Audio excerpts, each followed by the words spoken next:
ఉచిత కాన్పులు, సిజేరియన్లు మరియు అన్ని రకాల ఎమర్జెన్సీ వైద్య సేవలు ఇక్కడ అతి తక్కువ ఖర్చులతో చేయబడును. ఇట్లా చెల్మడ ఆనందరావు జనరల్ హాస్పిటల్, బొమ్మకల్, కరీంనగర్.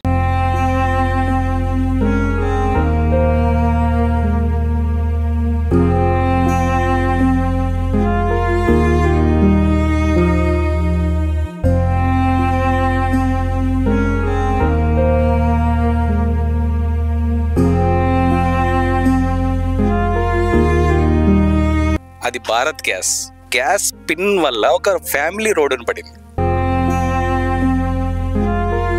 నమస్తే, welcome to Suman TV Karimnagar. నేను మీ అనిల్. కరీంనగర్లో విషాద ఘటన చోటు చేసుకుంది. సిసిఆర్బి విభాగంలో ఏఎస్ఐగా విధులు నిర్వహిస్తున్నటువంటి రామస్వామి ఇటీవల జరిగిన అగ్ని ప్రమాదంలో నిన్న మంగళవారం రోజు మరణించడం జరిగింది. సిసిఆర్బి విభాగంలో ఏఎస్ఐగా పనిచేస్తున్నటువంటి రామస్వామి ఇద్దరు దంపతులు సీతారాంపూర్లో ఇంట్లో నివాసం ఉంటున్నారు. అయితే ఈ నెల 17వ తేదీన రామస్వామి ఏఎస్ఐ రామస్వామి గారి సతీమణి వంట చేస్తున్న క్రమంలో అందులో గ్యాస్ అయిపోయింది. ఆ గ్యాస్ అయిపోయిన క్రమం రామస్వామికి చెప్పడంతో రామస్వామి దాన్ని ఆ సిలిండర్ తీసేసి ఇంకొక సిలిండర్ ఎక్కించే క్రమంలో ఆ గ్యాస్ లీకేజ్ అయ్యి ఇల్లంతా దగ్ధం కూడా జరిగింది. మన ఇల్లు ఎంత ఆస్తి నష్టం జరిగింది కూడా మనం ఆ రోజు వీడియో కూడా చేయడం జరిగింది. ఆస్తి మొత్తం నష్టమైంది. అయితే ఆ రోజు ఆ ప్రమాదంలో గాయపడేటువంటి రామస్వామి అంటే ఆ సిలిండర్ను లీక్ అయినటువంటి సిలిండర్ను తీసుకెళ్లే క్రమంలో తన బాడీకి అంతా కూడా ఆ ఫైర్ అనేది తాకి 50% కాలిపోవడం జరిగింది. అయితే ఆ రోజు కరీంనగర్లో హుటాహుటిన తీసుకెళ్ళినా కూడా అప్పటికి కరీంనగర్లో ఎవరు తీసుకోలేదు. సీరియస్ కండిషన్ ఉండడంతో వాళ్ళు హైదరాబాద్ చెప్పడంతో హుటాహుటిన రామస్వామిని హైదరాబాద్లోని ఒక ప్రైవేట్ ఆసుపత్రికి తరలించడం జరిగింది. మృత్యువుతో పోరాడినటువంటి ఏఎస్ఐ రామస్వామి నిన్న 9 రోజులు మృత్యువుతో పోరాడారు. నిన్న మంగళవారం రోజు బ్రీతింగ్ ప్రాబ్లం రావడంతో నిన్న మరణించడం జరిగింది. ప్రస్తుతం సీతారాంపూర్ ఈ కాలనీలో విషాద ఛాయలు అలుముకున్నాయి. రామస్వామి దంపతులకు ఒక కుమారుడు ఉండేవారు. ఆ కుమారుడు కూడా 2015లో ఓ ప్రమాద ఘటనలో యాక్సిడెంట్ రూపంలో అతను మరణించడం జరిగింది. అప్పటి నుండి రామస్వామి అదే దంపతులు ఇద్దరు కూడా కుమారుడు చనిపోవడంతో చాలా కాలం కూడా అందులో నుండి తేరుకోవడానికి ఆ కుమారుడిని ఆ విషయం నుండి బయటికి తేరుకోవడానికి చాలా రోజులు పట్టిందని చాలామంది కూడా అంటున్నారు. ఇప్పుడిప్పుడే ఈ మధ్యనే అందరితో కలుస్తూ అందరితో మాట్లాడుతూ మసూద్తో ఇక్కడ చాలామంది యూత్ శ్రీ గణేష్ యూత్ ఆధ్వర్యంలో ఇక్కడ దుర్గామాత అదేవిధంగా గణేష్ నవరాత్రి ఉత్సవాలకు రామస్వామి ఎప్పుడు మద్దతు ఇస్తూ అందరితోని కలిసిమెలిసి పోతుండే రామస్వామి ఇలా ఉండడం చాలా దిగ్బంధిగా ఉన్నట్టుగా చాలా ఇక్కడ కాలనీ వాసులు చెప్తున్నారు. మొత్తానికి ప్రస్తుతం రామస్వామి గారి సతీమణి ఒంటరి అయిపోయింది మహిళ. కుమారులు అదేవిధంగా కూతుర్లు ఇవ్వలేకపోవడంతో ఆ మహిళ ఇప్పుడు ఒంటరి అయిపోయింది. వారికి బంధువులు ఉన్నారు. అయితే నిన్న మంగళవారం రాత్రి సమయంలో పోస్ట్ మార్టం కూడా జరిగింది. రాత్రి 12 గంటల సమయంలో రామస్వామి అంత్యక్రియలు కూడా అయిపోవడం జరిగింది. చాలామంది కూడా బంధువులు వచ్చి రామస్వామి గారి అంత్యక్రియలో పాల్గొని ఆ కార్యక్రమం చూసుకున్నారు. ప్రస్తుతం బంధువుల దగ్గరనే ఉంది రామస్వామి గారి సతీమణి, వారే చూసుకుంటున్నారు.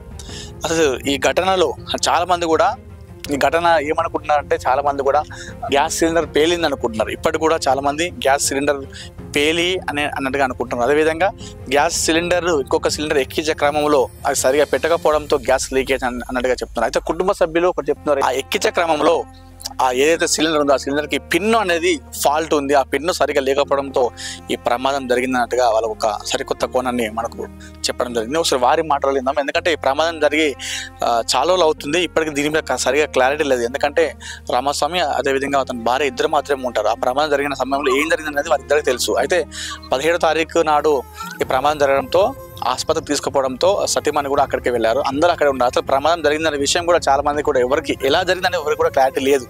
సో నిన్న చనిపోవడంతో చాలా మంది బంధువులు రావడం జరిగింది. ఆ బంధువులకు రామస్వామి అసలు ఏం జరిగిందనే విషయాన్ని వాళ్ళకి చెప్పడం జరిగిందంట. అసలు వారి మాటలను విందాం. అసలు ఏం జరిగింది, ఎలా జరిగింది, ప్రస్తుతం రామస్వామి గారి సతీమణి ఆ పరిస్థితి ఏంటి, ఎలా ఉంది అనేది మొత్తం అన్ని తెలుసుకుందాం.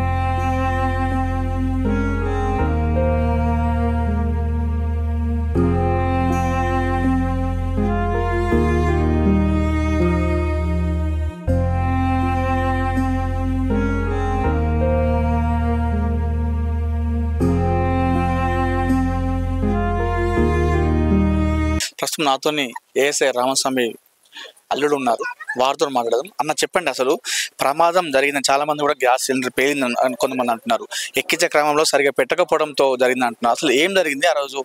ఆ క్లారిటీ కూడా చాలా మందికి తెలియదు, ఎందుకంటే ఆ ప్రమాదం జరిగిన సమయంలో ఇద్దరు ఉన్నారు, ఆ ఇద్దరు కూడా హాస్పిటల్ అక్కడ వెళ్ళడంతో ఎవరికి కూడా సరిగా తెలియదు. అసలు ఆ రోజు ఏం జరిగింది? యాక్చువల్గా యాజ్ పర్ కొందరు చెప్పిన విధానాన్ని బట్టి ఊహాగానాలతో ఏదో రాశారు. అందరు ఊహాగానాలతోని తప్పుగా రాయడం వల్ల నేను పర్సనల్గా ఆయనని హాస్పిటల్లో ఐసీయూలో ఏం జరిగింది అసలు విషయం అని చెప్పి అడగడం జరిగింది. ఆ అడిగిన క్రమంలో మామయ్య గారు ఏమన్నారంటే, ఫస్ట్ ఆల్రెడీ అత్తమ్మ వంట చేస్తుంటే ఒక సిలిండర్ ఎంటీ అయింది, దాన్ని నిండు సిలిండర్ రెగ్యులేటర్ పెట్టబోతుంటే సిలిండర్లో ఉన్న లోపల పిన్, అది భారత్ గ్యాస్ లోపల ఆల్రెడీ ఉన్న పిన్ లూజ్గా ఉండడం వల్ల ఆ పిన్ సరిగా రెగ్యులేటర్ పట్టుకోలేదు. ఆ పట్టుకోని క్రమంలో హెవీ ప్రెషర్తోని గ్యాస్ లీక్ అవడం జరిగింది. ఆ లీక్ అయిన క్రమంలో పక్కనే ఉన్న దేవుని గది ఏదైతే ఉందో దాంట్లో ఉన్న దీపాలు అంటుకుంటాయని తను అలర్ట్ అయి ఆ సిలిండర్ని బయటకు తీసుకెళ్ళిపోదాము అనే క్రమంలో బయట ఉన్న తులసి కోట దగ్గర కార్తీక మాసంలో పెట్టిన దీపం అనేది ఆ ప్రెషర్కి దీపం అంటుకొని ఇల్లు రివర్స్ ప్రెషర్తోని ఇల్లు కాలిందండి. ఇది అసలు స్టోరీ. ఆ క్రమంలో మామయ్య గారు 80 to 90% బాడీ కాలడం జరిగింది. దాంతో హైదరాబాద్ షిఫ్ట్ చేయడం జరిగింది. హైదరాబాద్లో కొందరు కష్టం అన్నారు. 10 days హాస్పిటల్లో పోరాడి నిన్న మధ్యాహ్నం అనగా 28th మధ్యాహ్నం 12:30కి తుది శ్వాస వదిలేరు. ఓకే, అంటే ఇప్పుడు మీరు ఏదైతే సిలిండర్ అన్నారో సిలిండర్ ఫాల్ట్ అంటున్నారు, మరి దానిపైన మీరు ఏమైనా చర్యలు తీసుకున్నారా, ఏదైనా కంప్లైంట్ చేశారా? 100% చర్యలకు వెళ్తాం మేము. ఎందుకంటే ఒక గ్యాస్ పిన్ వల్ల ఒక ఫ్యామిలీ రోడ్డును పడింది. ఫ్యామిలీ లాస్ అనేది ఎవరు పూడ్చలేరు. సో దీన్ని చట్టపరంగా మేము 100% వెళ్తాం, లీగల్గా వెళ్తాము. ఎందుకంటే వాళ్ళు ఇప్పటి వరకు ఒక గ్యాస్, సరే వాట్ ఎవర్, అది గ్యాస్ ఫాల్ట్ కావచ్చు, ఎవరి ఫాల్ట్ అన్న కావచ్చు, అట్లీస్ట్ వాళ్ళు ఒక కామన్గా ఒక రెస్పాన్సిబిలిటీగా ఫీల్ అయ్యి ఆ గ్యాస్ కనెక్షన్ ఉన్న వాళ్ళు వచ్చి అన్న పలకరించారా, అసలు రెస్పాన్సిబుల్ ఫీల్ అయ్యారా? వాట్ అంటే పిన్ ఐదర్ అందరు ఏమనుకుంటున్నారా పెట్టడం వల్ల ఫాల్ట్ అని, బట్ ఇన్ని సంవత్సరాల నుంచి మేము పెడుతున్నాం కదా, బికాజ్ ఆఫ్ గ్యాస్ లీక్ కావడం వల్ల, ఆ పిన్ సరిగా లేకపోవడం వల్ల. అది సో ఇప్పటికే వారి ఇంట్లో వారి కుమారుడు కూడా చనిపోవడం జరిగింది 9 సంవత్సరాల కింద. ఇప్పుడు ఆ కుటుంబ పెద్ద కూడా కోల్పోయాడు. ఎలా ఉంది అసలు పరిస్థితి ఇంట్లో? తను ఒక్కతే అయిపోయింది. ఇప్పుడు అత్తమ్మ గారు ఒకరే ఉండడం వల్ల ఇప్పుడు తన పరిస్థితి ఎలా అనేది మేము ఆలోచించాలి ఫర్దర్గా. కొడుకుని కోల్పోయి 9 yearsకి భర్తను కోల్పోయింది. ఇంకా తనకి ఎవరు లేరు ఇప్పటి వరకు. సో ఇప్పుడు ఆలోచించాలి ఇంకా ఫర్దర్. ఎప్పుడు అంత్యక్రియలు ఎప్పుడు చేయడం జరిగింది? బంధువులు వచ్చారా అసలు ఏంటి? యాక్చువల్గా నిన్న 12:30కి తుది శ్వాస వదిలారు. తర్వాత అక్కడ హాస్పిటల్ ఫార్మాలిటీస్ అన్ని చేసుకొని కరీంనగర్ స్టార్ట్ అయ్యేసరికి 4 అయింది. అక్కడ నుండి 7:30కి అలా రీచ్ అయ్యాం. ఇమ్మీడియట్లీ పోస్ట్ మార్టం చేపించేసి 10:30కి చేసేసాం అంత్యక్రియలు.